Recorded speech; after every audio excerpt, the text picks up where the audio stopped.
Silence plateau, moteur.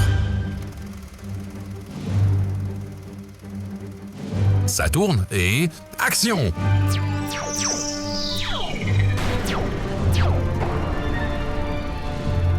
Bienvenue dans Shot & Cut, le podcast qui découpe l'image et le son.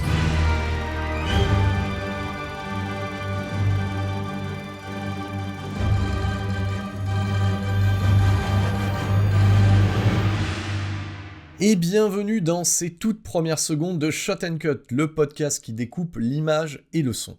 Je me présente, je suis Eddy, et je suis ravi de vous accueillir ici même dans ce qui apparaît aujourd'hui comme étant le seul podcast francophone dédié aux techniques audiovisuelles. Alors vous pourriez vous poser la question, voilà, parce que vous avez vu en fait le visuel, ou soit vous me connaissez déjà, vous m'écoutez sur d'autres podcasts, vous avez vu qu'il y avait une note d'intention, et la note d'intention, voilà, ça fait aussi office de générique, tant qu'à faire, c'est important de définir, en fait, c'est pour ça que je l'ai intitulé comme ça, la légitimité de l'intervention. Donc, comme vous l'aurez compris, je rappelle mon prénom, moi c'est Eddy, je suis, avant d'être podcasteur sur les ondes, et notamment sur le cinéma de genre, les musiques extrêmes, le développement personnel, donc je vais les citer, 7ème dimension, Metal Advisory, Chronique d'un Quadra, et maintenant désormais Shot & Cut, je suis avant tout un professionnel de l'audiovisuel, et j'ai une expérience de 20 ans. Voilà, donc 20 ans c'est pas rien, ça veut dire que quand j'ai commencé en fait le métier, on était déjà sur un pivotement entre la bande DVCAM HDV vers tout ce qui est enregistrement sur disque dur, dématérialisé, montage virtuel. Donc j'ai pu voir défiler toutes les versions d'Avid, de Xpress Pro vers Media Composer, utiliser Final Cut, le délaisser, prendre DaVinci Resolve. J'ai vu aussi évoluer les interfaces d'After Effects, j'ai pu rentrer des plugins, en laisser d'autres de côté, et c'était, je pense, à l'heure actuelle, important de pouvoir transmettre ces techniques-là, ce retour d'expérience.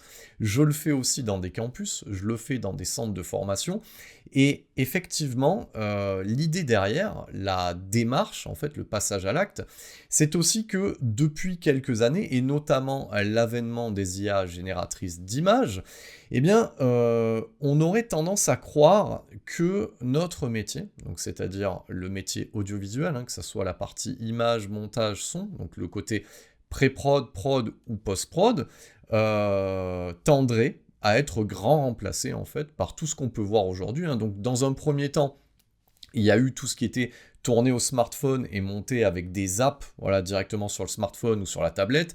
Et aujourd'hui, si on y met dans la boucle en fait tout ce qui est généré par IA et les apps aussi auto-générées par IA qui vous promettent de faire du montage sans faire du montage, aujourd'hui on est à l'heure de la barbarisation. Et j'ai envie de vous dire, non, je suis désolé de l'annoncer.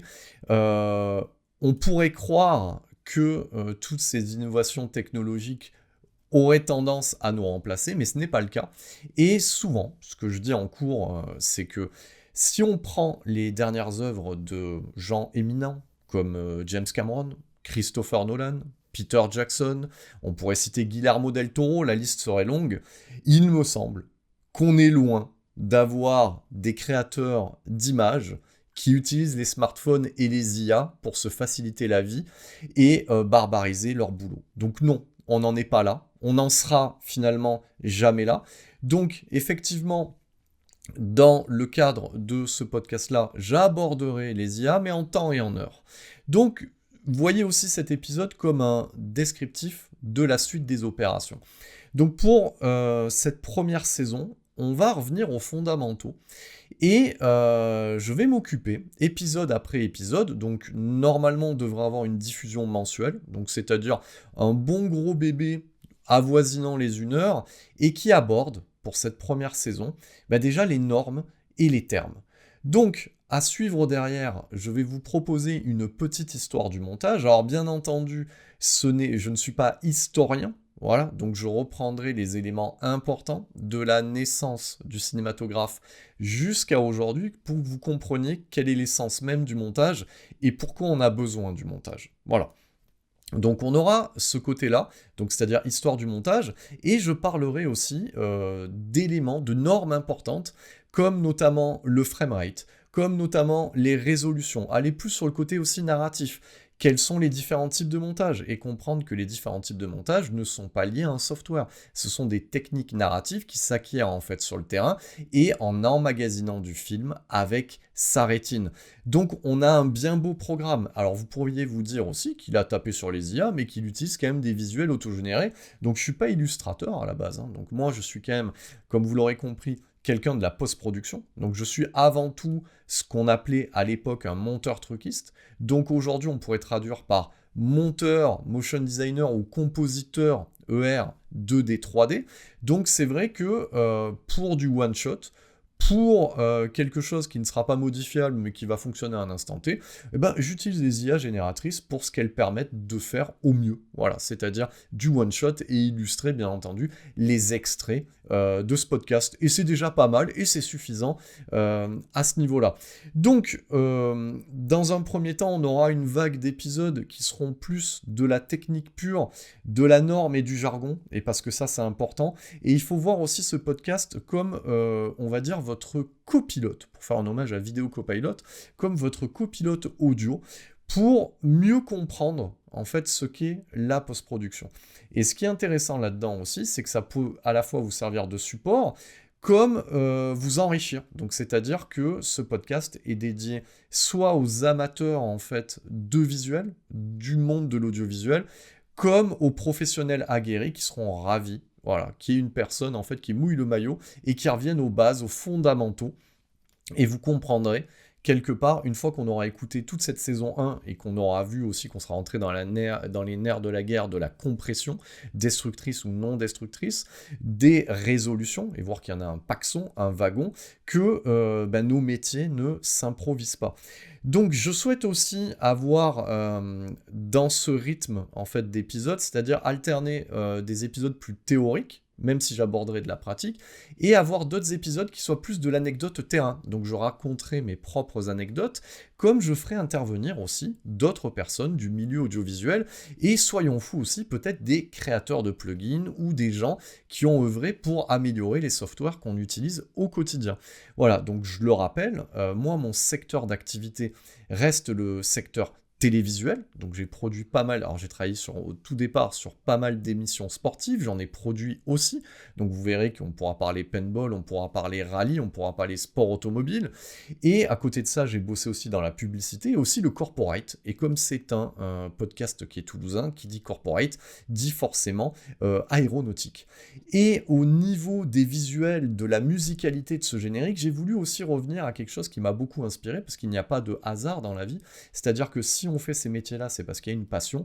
Et ben moi, je suis quelqu'un qui est né au début des années 80, donc j'ai grandi avec le cinéma de la fin des années 80 et début des années 90. Donc ça veut dire que j'ai grandi avec les grandes heures, par exemple, on va le citer, de cette société Amblin, voilà, qui était, alors je vais pas dire emblématique, parce que ça ne s'écrit pas de la même manière, mais Amblin, c'était le fer de lance, en fait, des productions et des réalisations de Steven Spielberg. Donc j'ai grandi forcément avec quoi ? Avec du Indiana Jones, j'ai grandi avec du E.T., j'ai grandi avec Gremlins, Goonies, donc j'ai grandi avec tout ça, et quand j'ai pu avoir un lecteur DVD, je me suis gavé de making-of, et ça aussi c'est une denrée rare à l'heure actuelle, les vrais making-of. Je ferai peut-être un épisode spécial sur les making-of à voir au moins une fois dans sa vie, voilà, qui sont intéressants. Et donc, c'est aussi rendre hommage à cette époque-là, ou cette époque d'artisanat. On peut le voir, par exemple, sur Disney+, avec la série dédiée à ILM, Industrial Light and Magics, voilà, qui sont les créateurs d'effets spéciaux de la trilogie Star Wars, et bien entendu des Indiana Jones, de toutes les productions Lucasfilms et Amblin Pictures. Donc, c'est vraiment de revenir à ce côté artisanat, parce qu'il y a des artisans derrière, et il y a des tours de passe-passe, il y a de l'huile de coude, et c'est ce qui fait la magie de nos métiers. Donc j'espère que vous prendrez autant de plaisir à écouter ce podcast que j'en aurai à le faire, et je vous laisse avec la phrase d'accroche. Donc voilà, c'était la note d'intention de Shot & Cut, et à Shot & Cut, on découpe l'image et le son. Et coupé! C'était Shot & Cut, le podcast qui découpe l'image et le son.